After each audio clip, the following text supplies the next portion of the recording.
our capstone project, we have decided to talk about impaired driving. It's a very important topic with its impacts often being overlooked.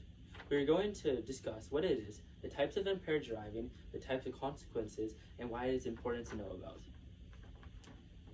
First of all, what is impaired driving? Impaired driving is described as driving in a state where you have less control over your actions and pose a threat to yourself and others due to substances in your system, emotional and physical state, and lack of focus. When you drive over the legal limit of blood alcohol concentration, amount of THC, or the legal drugs in your system, you can be criminally punished. Impaired driving is a threat to all drivers on the road, whether you drive soberly or not. Did you know that alcohol has many effects on your ability to drive? For one, alcohol can distort your vision, slower reaction time, weaken concentration, and finally it reduces your motor coordination skill. With side effects such as those that affect your ability to drive, you think people would think twice before getting behind the wheel impaired with alcohol. In reality, statistics have proven that alcohol-related crashes are a leading cause of death and injury on the road. Not only do you need to worry about crashing, but also getting pulled over and testing over 0.5 blood alcohol concentration can lead to a license suspension and jail time. Drugs involved in impaired driving cases have been legal and illegal substances. Drugs like marijuana, cocaine, methamphetamine, and hallucinogens are common ones used. These drugs distort your perception, lower your reaction time, and can result in aggressive and reckless behaviors on and off the road. A study from the Canadian Underwriter found some thought-provoking things about teenage drivers and drug use. 21% of teens with their driver's licenses have driven within 1 hour of using drugs, which is very scary to think about. Additionally, there have been more crashes caused by impairment due to drugs than alcohol, and 1/4 of all youth in fatal crashes were using marijuana.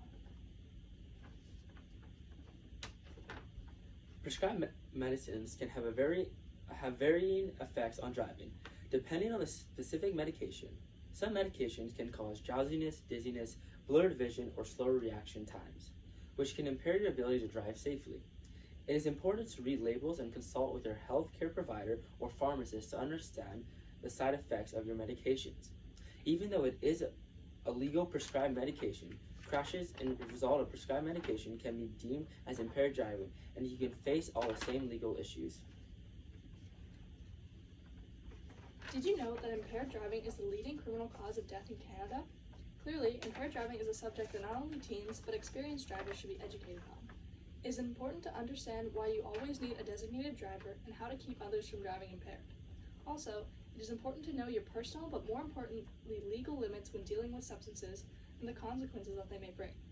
From Mothers Against Drunk Driving Canada, studies show that alcohol is involved in 55% of crashes in Canada. Devastating physical harm can arise from impaired driving. Impaired drivers can cause catastrophic injuries such as traumatic brain injuries, spinal cord injuries, fractured bones, and even fatalities. In a collision, the force of impact can result in head and neck injuries such as whiplash and concussions. Furthermore, impaired drivers might not be able to react quickly enough or with enough coordination, which raises the possibility of more serious collisions. It is important to keep in mind that driving while impaired can have severe physical repercussions that might change someone's life, not just the driver, but also the innocent bystanders.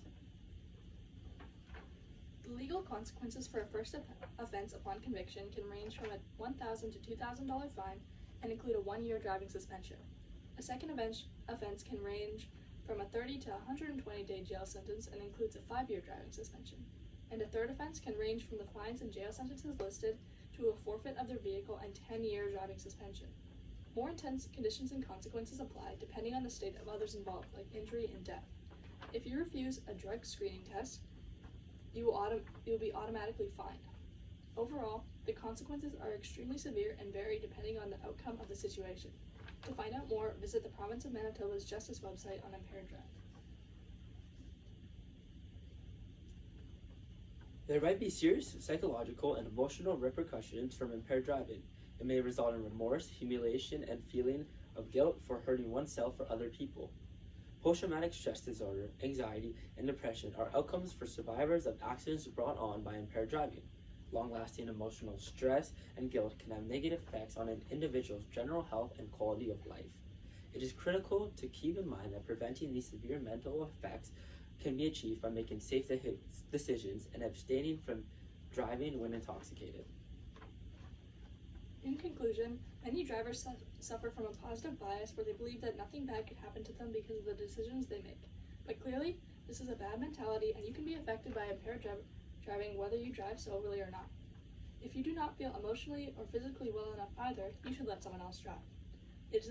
It is very important to know and understand the risks of impaired driving to protect yourself, your friends and family, and all road users.